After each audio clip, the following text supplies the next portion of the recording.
네, 안녕하십니까. 이렇게 그 바쁜 시간을 내주셔가지고 감사합니다. 여기 이제 제가 오늘 그 주제로 부탁받은 내용은 그 학습과 뇌 훈련, 우리 교육관에 어떤 관계성이 있는지 이런 걸 좀 설명을 해달라. 그래서 제목을 이렇게 뽑아갖고 왔습니다. 어느 부모나 다 공부 잘하기를 바라죠. 그리고 똑똑하길 바라고. 근데 그동안에 보면은 우리의 공부 잘하게 만들어야 되겠다, 성적을 끌어올려야 되겠다 하는 데 있어서 대부분의 사람들이 방향을 전혀 다르게 지금까지 잡아왔다는 것이죠. 성적 향상 무엇이 문제인가? 제가 한번 정리를 해봤어요. 그동안 모든 사람들이 어떤 생각을 하고 있었는지. 지금 주의가 산만하다. 우리 애는 공부 못하는 이유 주의가 산만해서 그래. 또는 정서적으로 불안정해 쟤는. 뭐 그런 말. 집중력이 약해. 끈기가 없어. 여기 있는 것들이 좀 더 누구를 닮았는지 몰라도 쟤는 미련해. 나는 안 미련한데. 머리는 좋은데 엄마 닮아서 머리는 좋은데 얘가 노력을 안 해. 노력만 하면 쟤는 공부 잘해. 이런 얘기들.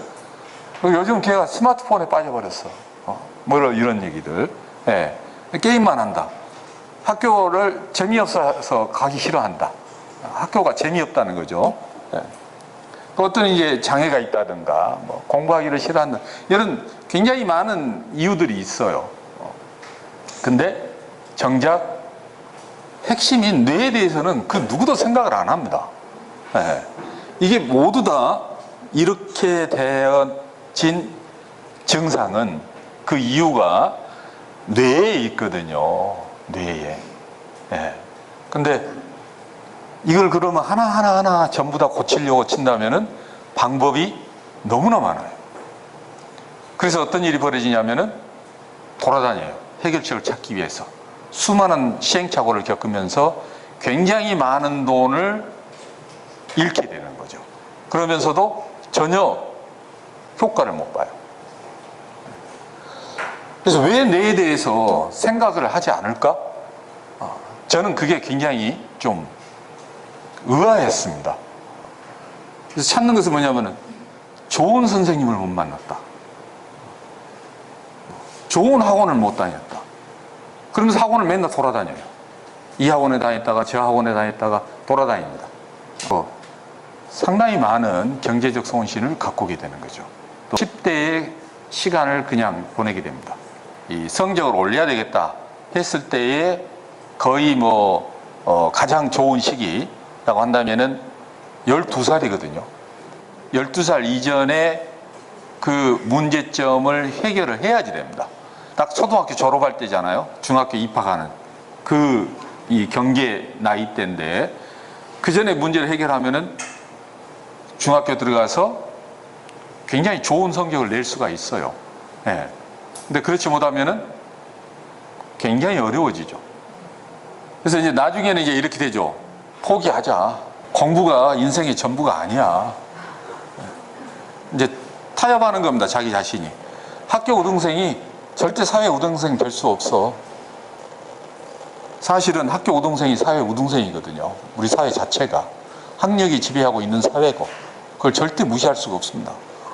아무리 인사 면접 볼 때 최종 학교 학력에 대해서는 적지 말아라 이렇게 해도 결국은 저도 기업을 20년 넘게 운영을 해봤기 때문에 가장 객관적인 것은 어느 학교 나왔고 성적이 어느 정도 받았느냐, 이게 객관적인 수치거든요. 무시할 수가 없어요. 근데 그동안에 이제 우리가 이렇게 될 수밖에 없었던 것은 너무나 뇌에 대해서 사회적으로 무지해서 이런 일이 발생했다, 이렇게 생각을 하는 겁니다. 우리 애가 산만하다. 그 산만한 것에 대한 이유가 뭐냐? 뇌에 있는데 그걸 뇌에 있다라는 얘기를 누구도 안 하는 거예요. 그러다 보니까 원인을 딴 데서 찾게 되는 그런 일이 벌어지게 되는 것이죠. 네. 그래서 이러면 그냥 넘어가겠습니다. 왜 이게 뇌에 문제가 되는 것이냐? 그것을 한번 제가 인지 처리 과정, 뇌가 하고 있는 인지 처리 과정을 살펴보면서 설명을 드리겠습니다. 이게 이제 뇌에서 정보를 처리하는 과정을 도식화시킨 겁니다. 이게 이제 인지과학에서 가장 많이 쓰고 있는 인지 프로세서 그 도면인데요. 우리가 이렇게 얘기를 할 때 보면은 학교에서 선생님이 강의를 한다. 그랬을 때에 많은 학생들이 놓쳐요. 이게 산만하다. 그 얘기는 선생님 강의하는 말 중에서 드문드문 자기 머릿속에 들어오는 것이요. 전체가 들어오질 않아요. 자기는 열심히 집중해 있지만은 자기 뇌에서는 선생님 목소리만 100% 흡수하는 게 아니라 다른 생각을 하거나 아니면 다른 것에 정신이 팔려 있다든가 이런 일이 벌어집니다. 근데 그걸 자기가 통제를 못해요. 자기가 컨트롤할 수 있어야지 되는데 그 통제를 못해요. 어떤 얘기를 들었을 때 또는 무엇을 봤을 때에 뇌에서 첫 번째 일어나는 단계는 뭐냐면은 그 정보들 중에서 내가 관심 있는 정보 하나만을 선택을 합니다. 우리 뇌는 절대 두 가지를 동시에 처리를 못해요. 예. 아직 인간의 뇌가 그 수준입니다. 그래서 두 가지 정보를 한꺼번에 처리하지 못하는 이 뇌이기 때문에 많은 정보들이 들어오더라도 그 중에 한 개만 뇌가 선택을 해요. 예. 그래서 그 단계가 뭐냐? 제일 첫 번째 단계죠. 이 단계. 이 단계인데 그걸 우리가 이제 상행주의적 선택 과정이라고 그럽니다. 상행주의적 선택 과정. 예. 위로 올라가는 정보 중에서 우리 오감을 통해서 들어오는 정보 중에서 내가 관심 있는 정보 하나만을 뇌가 선택을 해요. 예. 그래서 시각, 청각, 촉각 뭐 여러 감각 정보들이 들어오지만 이 중에 한 가지 정보에만 우리가 정신을 집중할 수가 있게 되는 거죠. 그걸 선택하는 것. 근데 그 선택하는 것을 우리가 뭐라고 부르냐면은 주의적 선택이라고 불러요. 그 과정을. 주의적 선택. 그러니까 attentional selection 이런 용어를 쓰거든요. attentional selection. 예. 근데 여기서 얘기하고 있는 것이 이 뭡니까? 주의라는 단어예요. 주의라는 단어. 두 번째 이게 이제 하나가 선택이 됐어요. 그래서 뇌로 들어갔어. 뇌로 들어갔으면은 그것에 대해서 우리 뇌의 중앙 실행부에서 이게 나한테 정말로 필요한지 안 한지 이것을 결정을 내립니다. 그것을 결정을 내려요. 그때 내려가는 것이 뭐냐면은 하행 자발적 주의 과정이에요. 하행 자발적 주의 과정. voluntary attention 프로세스거든요. 여기서도 역시 똑같이 주의라는 단어가 들어갑니다. 네. 그래서 원래 우리가 이제 주의라는 단어는 어떤 의미로 쓰이는 거냐면은 다양한 정보들 중에서 내가 관심 있는 정보 한 가지를 고르는 거. 이게 주의예요. 이게 주의. 집중은 뭐냐? 골라진 정보에 온 정신이 모아지는 거. 이게 집중이에요. 네. 그러니까 인지처리 과정에서 우선되는 것이 주의 과정이지 집중 과정이 절대 아니에요. 네. 학교 선생님이 강의를 하는데 쭉 얘기를 할 거 아닙니까? 쭉 얘기를 하는데 그 얘기되고 있는 그 모든 그 이야기를 자기 머릿속에다가 집어넣는 것은 집중이 아니고 주의예요. 그 과정이. 선택을 해야 되거든. 자기가. 선생님 말씀을 자기가 선택을 하는 거예요. 다른 정보들도 자기 머릿속에 들어와요. 그렇지만 다른 정보들은 다 배격하고 오로지 선생님 말씀만 내 머릿속에다 딱 집어넣게끔 그걸 골라야 되는데 이 과정이 제대로 안 되면은 아예 시작부터가 문제가 생기는 겁니다. 네. 아예 정보 자체가 머릿속에 들어가질 않아요. 근데 그런 아이들이 책을 읽는다고 해서 책의 내용이 머릿속에 정상적으로 들어갈 수 있느냐? 그게 안 됩니다. 즉 정보를 선택하는 능력 자체가 결핍되어 있기 때문에 책을 읽든 말을 듣든 뭘 하든지 간에 그 전체를 자기가 다 따라갈 수가 없어요. 팔로우가 안 되는 거예요. 그게 바로 주의 산만이라고 하는 현상입니다. 주의 산만. 그러면은 뇌에서 이걸 처리를 하는 제일 첫 번째 정보 처리 과정이 바로 이 단계인데 이 단계에서 그거 안 되어버렸다. 그러면 그 이후의 단계는 의미가 없어요. 그러니까 우리가 주의 산만한 아이들의 두 가지 유형을 이 과정에서 볼 수가 있는데, 처음, 즉 상행주의적 선택 과정 자체를 아예 못하는 아이들이 있어요. 그런 아이들이 소위 ADD, ADHD 이런 아이들입니다. 네. 근데 그건 들어갔어. 이제 머리에 들어갔어. 근데 머리에서 이제 우리 뇌의 그 중앙 그 처리부에서 이거 나한테 꼭 필요하고 중요한 거야 라고 해서 딱 결정하는 이 하행 자발적 주의 과정에서 못하는 아이들이 있어요. 이게 바로 우리 애는 좀 주의가 산만해 라고 하는 아이들이에요. 네. 얘들은 장애도 아니고 문제아도 아니고 몰라요. 그냥 지나갑니다. 부모들이 책상에 앉아 있는데 성적이 절대 안 올라. 네. 즉 하행 자발적 주의 과정에서 문제가 생기는 거예요. 그런 애들은 겉으로는 표현이 안 됩니다. 네. 뭐가 문제인지 몰라요. 근데 이 두 가지 서로 굉장히 중요한 이 정보를 입력받는 과정에 있어서의 주의 프로세스, 이게 제대로 만들어지지 않으면, 또 이게 제대로 발달되지 않으면 절대 성적은 안 올라갑니다. 네. 근데 이런 아이들이 성장을 했어요. 사회생활을 해. 정상적으로 안 됩니다. 똑같은 일이 벌어져요. 똑같은 일이. 뭘 하든지 간에 다 똑같은 일이 벌어져요. 네. 그러면 그 문제가 뭐 때문에 그러느냐? 뇌 구조가 그렇게 되어 있어요. 뇌 구조가. 이게 전부 다 뇌에서 처리되는 일이거든요. 네. 근데 왜 이러한 이 인지 프로세스 상에서 주의라고 하는 정보를 선택하는 과정이 뇌에서 일어나는 일인데, 이것에 대해서 너무나 사람들이 모르고 있기 때문에 뇌에 문제가 있다라는 생각을 하지 못하는 겁니다. 그럼 뇌에 어떤 문제가 있어서 이러한 일이 생기느냐? 최종적인 문제는 신경망의 발달에가 문제가 생기는 거예요. 어렸을 때 제일 중요한 시기인 6세까지의 발달 과정에서 정상적인 신경망의 발달이 이루어지지 않아서 그렇습니다.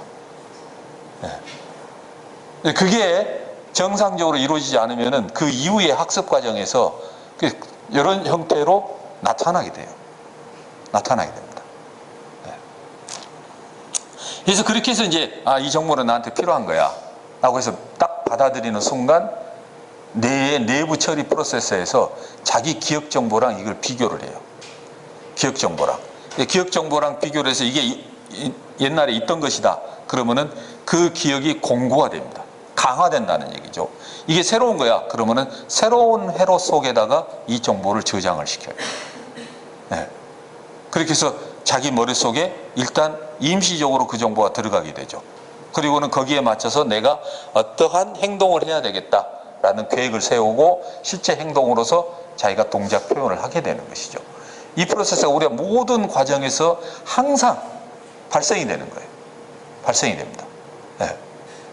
그래서 이러한 과정을 우리가 학습 단계로서 얘기를 해본다면은 학습에는 세 가지 단계가 있다. 이렇게 볼 수가 있습니다. 첫 번째 단계가 바로 주의 과정이에요. 주의 과정. 네. 상행주의적 선택과 하행 자발적 주의 과정.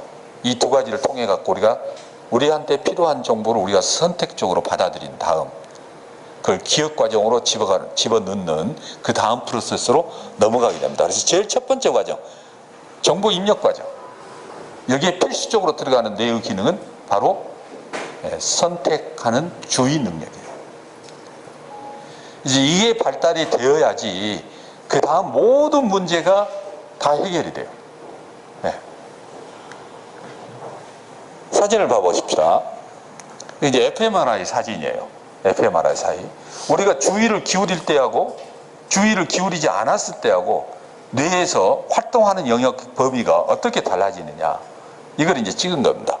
좌측에 있는 것은 우리가 의식적으로 어떤 단어를 보고 있는 거예요. 의식적으로. 그때는 뇌의 많은 부분들이 활성화가 됩니다. 우측에 있는 그림은 그냥 멍 때리고 글자를 보는 거예요. 아무 생각 없이. 멍 때리고 보게 될 경우에는 뇌에 활성화되는 영역이 현저하게 줄어들어요. 현저하게. 이 두 가지 사진을 비교해 보시면은 어느 뇌가 더 활발합니까? 좌측이잖아요. 이거 명확하죠. 그러니까 우리가 주의를 가지고 그 정보를 입력을 받게 되면은 뇌에서 좌측과 같은 활동이 일어나요. 일어나는데 그냥 눈은 떠 있는데 머릿속에서 딴 생각하고 있잖아요. 주의가 기울어지지 않죠? 그러면은 우측과 같은 현상이 뇌에서 일어나게 됩니다. 그러면 정보를 입력받을 수가 없어요. 네.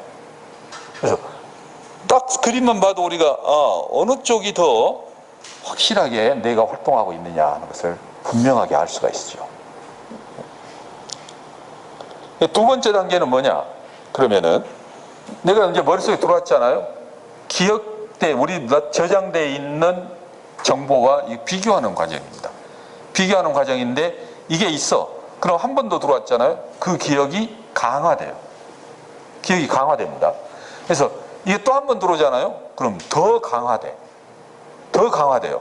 그래서 중요한 건 뭐냐면요. 반복 학습이 중요하다는 거예요. 반복 학습이. 네. 한 번만 봐갖고 자기가 알아버리면 그건 천재예요. 근데 대부분의 사람들은 한 번 봐가지고는 몰라요. 그래서 몇 번을 봐야 되죠. 몇 번을 봐야 이게 비로소 내 것이 되고 내 머릿속에 이게 자리를 딱 잡게 됩니다. 그래서 반드시 반복 학습이라고 하는 과정이 반드시 들어가야 돼요. 이 과정 중에서 뇌가 어떻게 바뀌냐? 그러면은 처음에는 들어오는 정보를 머릿속에다가 저장하려고 하는 작업이 진행이 되죠. 이게 이제 자꾸 반복이 되다 보면은 신경회로가 자리를 딱 잡아요. 그 정보를 처리하는 신경회로가 딱 자리를 잡습니다. 이걸 전문 용어로 consolidation process라고 불러요. consolidation process. 그래서 정보를, 기억을 공고화시키다 이런 의미죠. 그렇게 되면 이렇게 회로가 하나 딱 완성이 되잖아요. 다음번에 그 정보를 떠올릴 때에는 이게 저절로 나와버려요. 저절로. 이게 마치 뭐하고 똑같냐면 여러분들이 제일 처음에 자전거를 타려고 할 때는 못 타요. 실수도 하고 막 넘어지기도 하고 그래요. 자꾸 타다 보면은 나중에는 그냥 저절로 그냥 타게 돼요. 그게 똑같은 프로세스인데 처음에는 자전거를 타는데 우리 몸을 통제하는 신경회로가 머릿속에 안 만들어져 있기 때문에 못 타는 거예요. 자꾸 타다 보면은 이제 우리 몸을 컨트롤하는, 자전거 탈 때 우리 몸의 균형을 잡을 수 있는 그 회로가 만들어져요. 그게 딱 만들어지고 나면은 그 다음에는 그냥 너무 쉽게 타는 거예요. 똑같은 거죠. 그래서 뇌에서 이런 기억 회로가 만들어져야지만이 모든 것이 쉽게 되는 거죠. 네. 그래서 이러한 그 과정에서 여기 보시면 실제로 뇌가 에너지를 소비하는 패턴이 틀려요. 메모리가 기억이 공부가 안 되잖아요. 그러면은 뇌에서 굉장히 많은 부위가 에너지를 많이 쓰게 됩니다. 근데 공부가 딱 이루어지게 되면은 아래 그림처럼 에너지 소비가 확 줄어들어요. 네. 우리 속담에 머리가 미련하면 손발이 바쁘다 그러잖아요. 그것은 뇌가 회로를 못 만들다 보니까 엉뚱한 데 에너지를 쓰게 되는 거예요. 그래서 이렇게 아래 그림처럼 됐을 때에는 에너지 소비 딱 필요한 회로만 이제 그 만들어진 그 회로만 작동이 되면 돼요. 다른 데는 작동이 될 필요가 없어. 그러니까 우리가 굉장히 아주 머리가 우수한 아이들 학교에서 보면은 뭐 굉장히 머리 우수한 아이들이 있는데 걔들은 공부도 안 하는 것처럼 보여. 근데 공부를 잘해. 그건 왜 그러냐? 바로 아래와 같은 뇌의 상태가 만들어지기 때문에 그러는 겁니다. 네. 이렇게 되기 위해서는 반드시 이 과정이 있어야 돼요. 이 과정이 뇌에서 뇌의 신경회로가 이렇게 만들어져야 되는데 이렇게 만들어지기 위해서는 바로 반복 학습을 해야지만이 된다는 거죠. 반복 학습을. 결국 이 얘기가 뭔 얘기입니까? 신경회로 문제예요. 신경회로 문제. 네. 어떻게 네트워크가 발달되느냐. 이거하고 똑같은 얘기가 되는 거죠. 네. 우리가 이제 뉴런들이 이렇게 쭉 있는데 이 뉴런들이 서로 어느 정도의 밀도로 네트워크가 만들어져 있느냐에 따라 가지고 이 정보를 저장하는 양이 틀립니다. 정보를 저장하는 양이 틀려요. 같은 개수의 뉴런을 가지고도 신경 네트워크가 얼마나 발달되느냐에 따라서 정보를 저장하는 개수가 틀리다는 거죠. 그 얘기는 결국은 작은 개수의 뉴런 가지고도 얼마나 다른 사람보다 더 많은 정보를 그 안에 집어넣을 수가 있게 되니까 굉장히 효율성이 높아지는 겁니다. 적은 에너지를 가지고 많은 일을 할 수가 있어요. 그게 결국은 뇌가 굉장히 효율적으로 움직이는 것이죠. 내가 작은 공부를 1시간만을 해도 다른 사람들이 2시간, 3시간 할 수 있는 공부의 양을 내가 할 수 있다. 그러면 이건 엄청나게 효율적인 것이거든요. 그러한 뇌로 바꾸기 위해서는 바로 신경 발달, 신경 네트워크가 만들어져야지 된다 하는 것이죠. 결국은 첫 번째 조건에서도 우리가 봤던 것은 바로 신경망의 발달이거든요. 신경망의 발달. 두 번째 과정에서도 역시 이런 반복 학습을 하는데 얼마나 신경망이 발달이 되어 있느냐에 따라 가지고 반복 학습의 횟수가 결정이 된다는 거죠. 효율적인 차이가 생기기 때문에. 네. 그다음 세 번째 단계는 뭐냐? 기억 저장이 됐어요. 기억 회로가 만들어졌어. 그 다음에는 뭐냐? 이것을 빨리 인출을 해내야지 돼요. 저장이 돼 있으면 그것을 인출을 해야죠. 인출하는 능력을 따로 키워야 됩니다. 근데 인출하는 능력을 키우는 것은 문제풀이를 하는 거예요. 문제풀이를. 네. 그래서 우리가 얘들을 우리가 이 성적을 끌어올릴 때는 이 세 가지를 반드시 해야지 됩니다. 반드시. 네. 처음에 선생님이 강의할 때 우리가 노트를 막 정리하잖아요. 이게 이제 주의를 기울이는 거거든. 이게 주의 과정이에요. 이게 주의 과정. 그 다음에 예습 복습하면서 반복을 되풀이를 하죠. 그게 이제 반복 학습이고, 그 다음에 자기가 시험 문제를 풀잖아요. 그러면 이제 저장되어 있는 정보를 끄집어내 가지고 그것을 여러 다양한 형태의 이 문제에 적용을 해서 그것을 기억을 끄집어내는 능력이거든요. 이 세 가지 과정을 우리가 다 시키고 있어요. 똑같이 시키고 있는데 어떤 애는 잘하고 어떤 애는 못해. 그 이유는 뭐냐? 바로 뇌의 구조가 다르기 때문에 발생하는 문제다. 네. 모든 학생들이 다 똑같은 프로세스를 하지만은 정작 굉장히 중요한 신경 네트워크 발달에서 차이가 생기기 때문에 이 세 가지 과정에서 능력이 차이가 발생할 수밖에 없다는 거죠. 그래서 이렇게 문제풀이를 해야 되는 가장 큰 이유는 뇌의 정보가 한 군데에 저장되질 않아요. 네. 이렇게 뿔뿔이 흩어져 있습니다. 뿔뿔이 흩어져 있어요. 그래서 이렇게 흩어져 있는 정보를 우리가 끄집어낼 때에 여기저기에 흩어져 있는 정보들이 바인딩이 일어나요. 서로 합쳐지게 된다는 거죠. 합쳐져서 우리 뇌에서 이게 뭐다라고 하는 인지를 하게 되는 거예요. 예를 들면은 우리가 어떤 단어를 들을 때 여러분들이 지금 제 말을 듣고 있잖아요. 그럼 여러분 뇌를 찍었어요. 어디가 활성화가 되느냐? 바로 측뒤엽 쪽입니다. 측뒤엽의 청각피질 쪽하고 그 뒤에 있는 베르니케 영역이 활성화되고 있는 것을 사진으로 나왔어요. 이게 이 우측에 있는 상단의 우측은 단어를 보고 있는 거예요.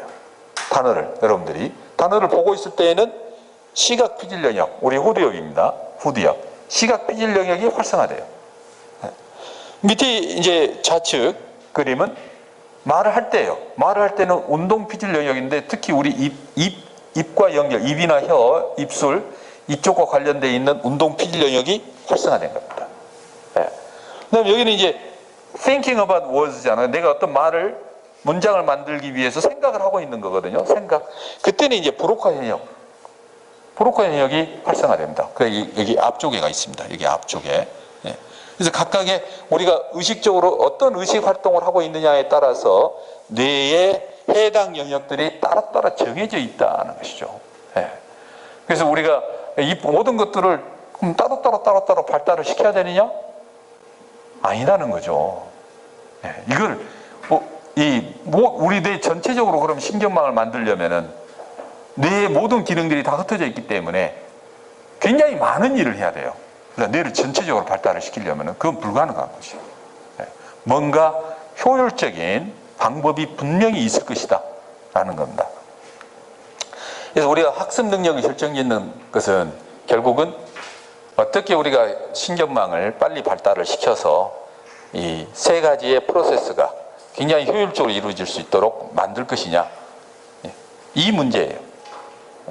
그래서 뭐 신경망도 굉장히 복잡한 구조를 갖고 있습니다. 뇌 속에서 굉장히 복잡한 구조를 갖고 있어요. 이게 실제 살아있는 사람의 뇌 속에 만들어져 있는 신경망을 사진으로 찍은 겁니다. 그래서 저 B 칼럼에 있는 것은 우리 대뇌 피지라고 가운데 있는 시상 영역하고 신경망이 연결이 되어 있는 그림이에요. 그 옆에 있는 것은 이제 뇌량, 잔해하고 우뇌가 연결되어 있는 그런 신경망이고, 이쪽은 이제 대뇌 피질에서 저쪽 척수까지 내려가고 있는 그런 신경망을 사진으로 찍은 겁니다.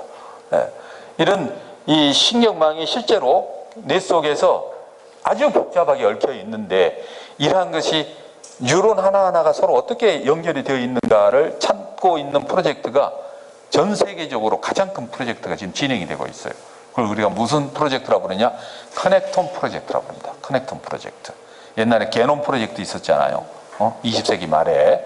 그래서 우리 사람의 유전자 지도를 전부 다 만들어낸 것처럼 지금은 이제 뇌 지도 프로젝트라고 부르고 있는데, 영어로는 커넥톰 프로젝트입니다. 즉 뉴런과 뉴런들이 어떻게 어떤 뉴런이 어떤 뉴런이랑 연결이 되어 있느냐, 그걸 찾아내는 거예요, 전부 다. 근데 단순히 그 지도만 찾는 것이 아니라 이러한 연결이 어떤 유전자하고 연결이 되어 있느냐, 이것까지도 찾고 있어야죠. 그래서 유전자와 뇌와 연결되어 있는 그 관계성, 이것도 지금 찾고 있는 거죠. 이게 지금 현재 21세기 최대의 프로젝트입니다. 그걸 왜 하느냐? 그걸 해야지만이, 그걸 밝혀내야지만이 우리 뇌에 대해서 제대로 이해할 수가 있게 돼요. 그러면은 뇌에서 생기는 많은 문제들을 해결할 수가 있어요. 그래서 결국은 중요한 것은 신경망을 어떻게 발달시킬 수가 있느냐, 이 방법만 정확하게 나온다면은 우리는 굉장히 많은 문제를 해결할 수가 있게 되는 겁니다.